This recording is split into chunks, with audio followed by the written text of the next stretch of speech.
Hello and welcome to my channel, or welcome back to my channel. My name is Jay and this is a web of classic tales. If you're enjoying the videos, please like, subscribe, share, and comment. If you want notifications every single time a new video is uploaded, please click on the little bell icon. Today we will read Richard Middleton's The Ghost Ship. Fairfield is a little village lying near the Portsmouth Road, about halfway between London and the sea. Strangers who find it by accident now and then call it a pretty, old-fashioned place. We who live in it and call it home don't find anything very pretty about it, but we should be sorry to live anywhere else. Our minds have taken the shape of the inn and the church and the green, I suppose. At all events, we never feel comfortable out of Fairfield. Of course the Cockneys, with their vasty houses and noise-ridden streets, can call us rustics if they choose. But for all that, Fairfield is a better place to live in than London. Doctor says that when he goes to London his mind is bruised with the weight of the houses. And he was a Cockney born. He had to live there himself when he was a little chap. But he knows better now. You gentlemen may laugh. Perhaps some of you come from London way. But it seems to me that a witness like that is worth a gallon of arguments. Dull? Well, you might find it dull. But I assure you that I've listened to all the London yarns you have spun tonight. And they're absolutely nothing to the things that happen at Fairfield. It's because of our way of thinking and minding our own business. If one of your Londoners were set down on the green of a Saturday night, when the ghosts of the lads who died in the war keep tryst with the lasses who lie in the churchyard, he couldn't help being curious and interfering, and then the ghosts would go somewhere where it was quieter. But we just let them come and go and don't make any fuss. And in consequence, Fairfield is the ghostiest place in all England. Why, I've seen a headless man sitting on the edge of the well in broad daylight, and the children playing about his feet as if he were their father. Take my word for it, spirits know when they are well off as much as human beings. Still, I must admit that the thing I'm going to tell you about was queer even for our part of the world, where 3 packs of ghost hounds hunt regularly during the season, and Blacksmith's great-grandfather is busy all night shoeing the dead gentlemen's horses. Now, that's a thing that wouldn't happen in London, because of their interfering ways. But Blacksmith, he lies up aloft and sleeps as quiet as a lamb. Once, when he had had a bad head, he shouted down to them not to make so much noise, and in the morning he found an old guinea left on the anvil as an apology. He wears it on his watch chain now. But I must get on with my story. If I start telling you about the queer happenings at Fairfield, I'll never stop. It all came of the great storm in the spring of '97, the year that we had 2 great storms. This was the first one, and I remember it very well, because I found in the morning that it had lifted the thatch of my pigsty into the widow's garden as clean as a boy's kite. When I looked over the hedge, Widow, Tom Lamport's widow that was prodding for her nasturtiums with a daisy grubber. After I had watched her for a little, I went down to the Fox and Grapes to tell landlord what she had said to me. Landlord, he laughed, being a married man and at ease with the sex. "Come to that," he said. "The tempest has blowed something into my field, a kind of ship I think it would be." I was surprised at that until he explained that it was only a ghost ship, and would do no hurt to the turnips. We argued that it had been blown up from the sea at Portsmouth, and then we talked of something else. There were 2 slates down at the parsonage, and a big tree in Lumley's meadow. It was a rare storm. I reckon the wind had blown our ghosts all over England. They were coming back for days afterwards with foundered horses, and as footsore as possible. And they were so glad to get back to Fairfield that some of them walked up the streets crying like little children. Squire said that his great-grandfather's great-grandfather hadn't looked so dead-beat since the Battle of Naseby, and he's an educated man. What with one thing and another, I should think it was a week before we got straight again. And then one afternoon I met the landlord on the green, and he had a worried face. "I wish you'd come and have a look at that ship in my field," he said to me. "It seems to me it's leaning real hard on the turnips. I can't bear thinking what the missus will say when she sees it." I walked down the lane with him, and sure enough there was a ship in the middle of his field. But such a ship as no man had seen on the water for 300 years, let alone in the middle of a turnip field. It was all painted black and covered with carvings, and there was a great bay window in the stern for all the world like the squire's drawing room. There was a crowd of little black cannon on deck and looking out of her portholes, and she was anchored at each end to the hard ground. I have seen the wonders of the world on picture postcards, but I have never seen anything to equal that. "She seems very solid for a ghost ship," I said, seeing the landlord was bothered.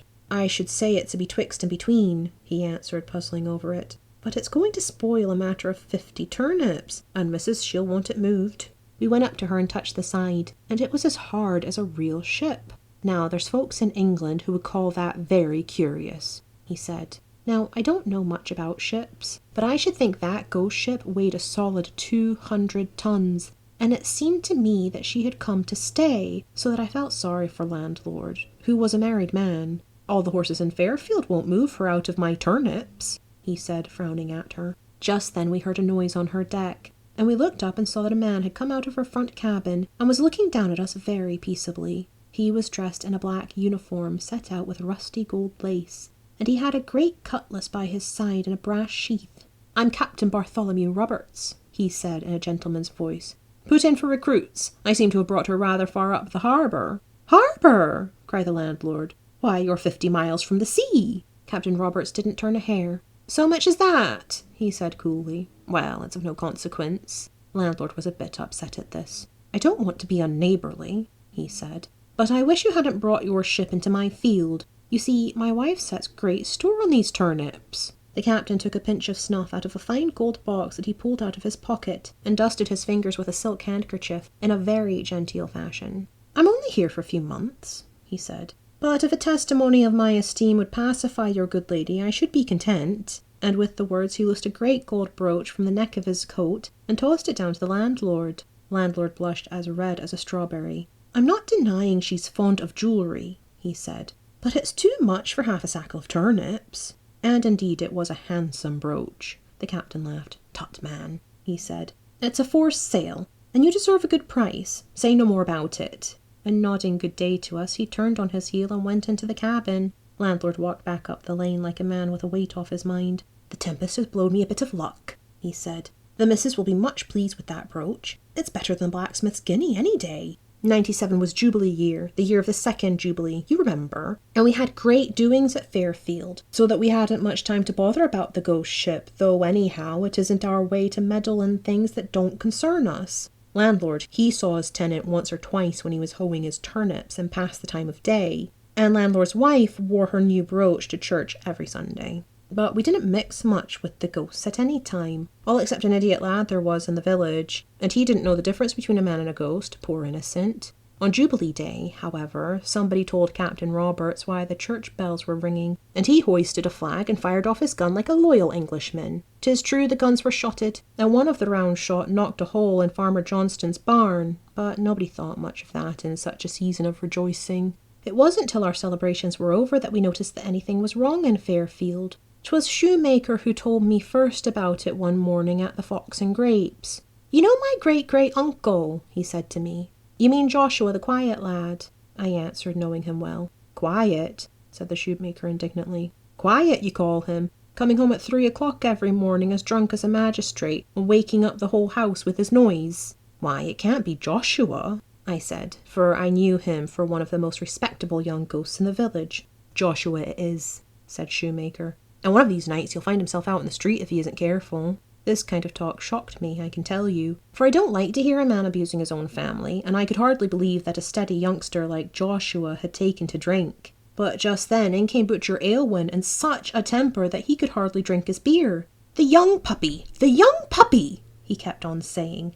And it was some time before Shoemaker and I found out that he was talking about his ancestor that fell at Senlac. "Drink?" said Shoemaker hopefully, for we all like company in our misfortunes, and Butcher nodded grimly. "The young noodle," he said, emptying his tankard. Well, after that I kept my ears open, and it was the same story all over the village. There was hardly a young man in all the ghosts of Fairfield who didn't roll home in the small hours of the morning the worse for liquor. I used to wake up in the night and hear them stumble past my house, singing outrageous songs. The worst of it was that we couldn't keep the scandal to ourselves, and the folk of Greenhill began to talk of sodden Fairfield, and taught their children to sing a song about us. Sodden Fairfield has no use for bread and butter. Rum for breakfast, rum for dinner, rum for tea, and rum for supper. We are easygoing in our village, but we didn't like that. Of course, we soon found out where the young fellows went to get the drink, and landlord was terribly cut up that his tenant should have turned out so badly. But his wife wouldn't hear of parting with the brooch, so that he couldn't give the captain notice to quit. But as time went on, things grew from bad to worse, and at all hours of the day you would see those young reprobates sleeping it off on the village green. Nearly every afternoon a ghost wagon used to jolt down to the ship with a lading of rum, and though the older ghosts seemed inclined to give the captain's hospitality the go-by, the youngsters were neither to hold nor to bind.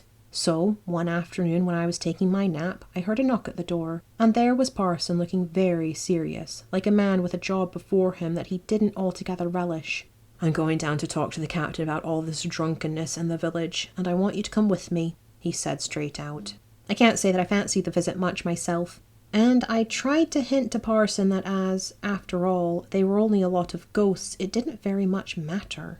"Dead or alive, I'm responsible for the good conduct," he said, "and I'm going to do my duty and put a stop to this continued disorder. And you are coming with me, John Simmons." So I went, Parson being a persuasive kind of man. We went down to the ship, and as we approached her I could see the captain tasting the air on deck. When he saw Parson he took off his hat very politely, and I can tell you that I was relieved to find that he had a proper respect for the cloth. Parson acknowledged his salute and spoke out stoutly enough. "Sir, I should be glad to have a word with you." "Come on board, sir, come on board," said the captain, and I could tell by his voice that he knew why we were there. Parson and I climbed up an uneasy kind of ladder, and the captain took us into the great cabin at the back of the ship, where the bay window was. It was the most wonderful place you ever saw in your life, all full of gold and silver plate, swords with jewelled scabbards, carved oak chairs, and great chests that looked as though they were bursting with guineas. Even Parson was surprised, and he did not shake his head very hard when the captain took down some silver cups and poured us out a drink of rum.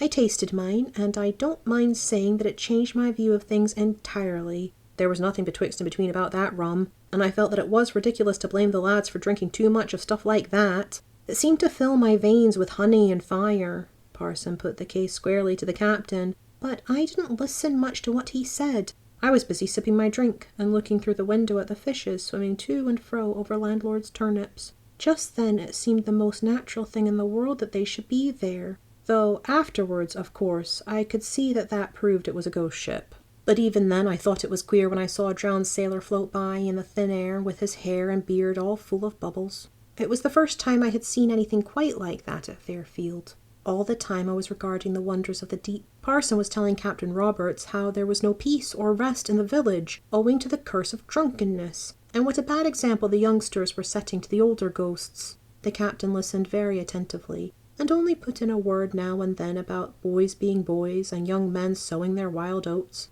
But when Parson had finished his speech, he filled up our silver cups and said to Parson, with a flourish, "I should be very sorry to cause trouble anywhere where I have been made welcome, and you will be glad to hear that I put to sea tomorrow night. And now you must drink me a prosperous voyage." So we all stood up and drank the toast with honour, and that noble rum was like hot oil in my veins. After that, the captain showed us some of the curiosities he had brought back from foreign parts, and we were greatly amazed, though afterwards I couldn't clearly remember what they were. And then I found myself walking across the turnips with Parson, and I was telling him of the glories of the deep that I had seen through the window of the ship.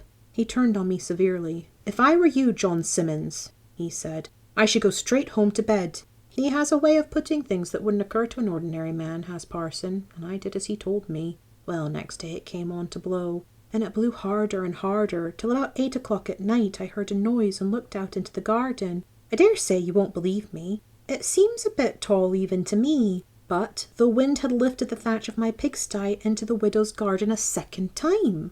I thought I wouldn't wait to hear what Widow had to say about it, so I went across the green to the Fox and Grapes, and the wind was so strong that I danced along on tiptoe like a girl at the fair. When I got to the inn, landlord had to help me shut the door. It seemed as though a dozen goats were pushing against it to come in out of the storm. "It's a powerful tempest," he said, drawing the beer. "I hear there's a chimney down at Dickory End." "It's a funny thing how these sailors know about the weather," I answered. "When Captain said he was going tonight, I was thinking it would take a capful of wind to carry the ship back to sea. But now here's more than a capful." "Ah, yes," said landlord. "It's tonight he goes, true enough, and, mind you, though he treated me handsome over the rent, I'm not sure it's a loss to the village. I don't hold with the gentries who fetch their drink from London instead of helping local traders to get their living." "But you haven't got any rum like his," I said to draw him out. His neck grew red above his collar, and I was afraid I'd gone too far, but after a while he caught his breath with a grunt.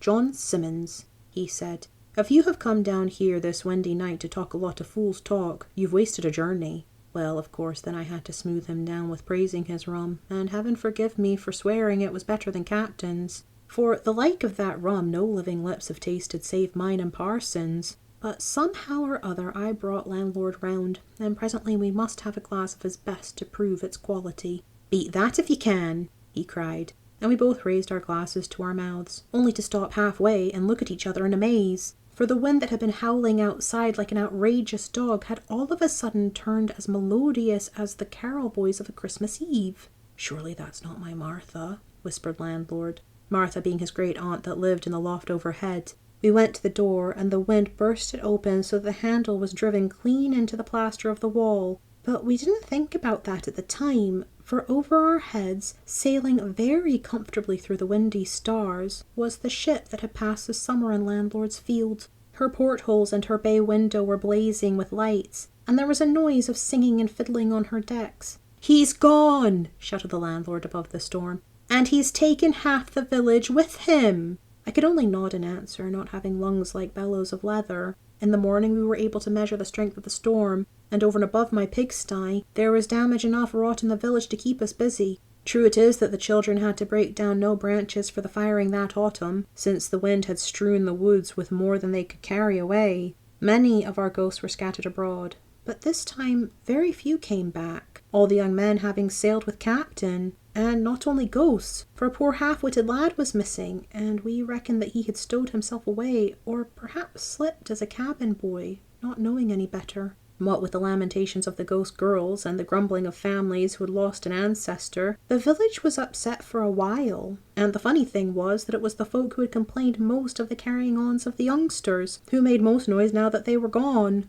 I hadn't any sympathy with shoemaker or butcher, who ran about saying how much they missed their lads. But it made me grieve to hear the poor bereaved girls calling their lovers by name on the village green at nightfall. It didn't seem fair to me that they should have lost their men a second time after giving up life in order to join them, as like as not. Still, not even a spirit can be sorry forever, and after a few months we made up our mind that the folk who had sailed in the ship were never coming back, and we didn't talk about it any more. And then one day, I dare say it would be a couple of years after, when the whole business was quite forgotten, who should come traipsing along the road from Portsmouth but the daft lad who had gone away with the ship, without waiting till he was dead to become a ghost. You never saw such a boy as that in all your life. He had a great rusty cutlass hanging to a string at his waist, and he was tattooed all over in fine colours, so that even his face looked like a girl's sampler. He had a handkerchief in his hand full of foreign shells and old-fashioned pieces of small money, very curious, and he walked up to the well outside his mother's house and drew himself a drink as if he had been nowhere in particular.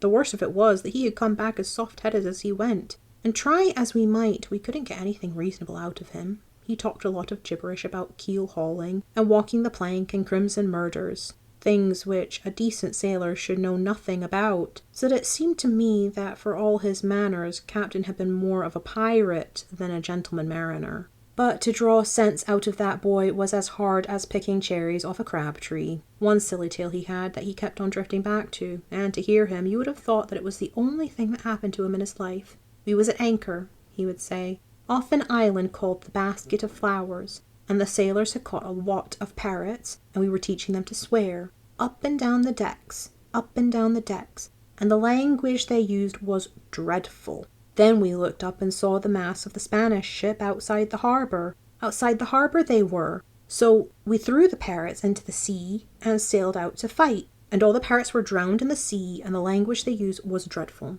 That's the sort of boy he was. Nothing but silly talk of parrots when we asked him about fighting. And we never had a chance of teaching him better. For 2 days after, he ran away again, and hasn't been seen since. That's my story. And I assure you that things like that are happening at Fairfield all the time. The ship has never come back, but somehow as people grow older, they seem to think that one of these windy nights she'll come sailing in over the hedges with all the lost ghosts on board. Well, when she comes, she'll be welcome. There's one ghost lass that has never grown tired of waiting for her lad to return. Every night you'll see her on the green, straining her poor eyes with looking for the mast lights among the stars. A faithful lass, you'd call her. And I'm thinking you'd be right. Landlord's Field wasn't a penny the worse for the visit, but they do say that since then the turnips that have been grown in it have tasted of rum. Thank you for listening. This has been The Ghost Ship by Richard Middleton. I've been Jay. This has been a Web of Classic Tales. Please like, subscribe, share, comment, click the bell icon for notifications. I hope you're having a fantastic day. Have a nice life, and I'll see you next time with the next classic tale.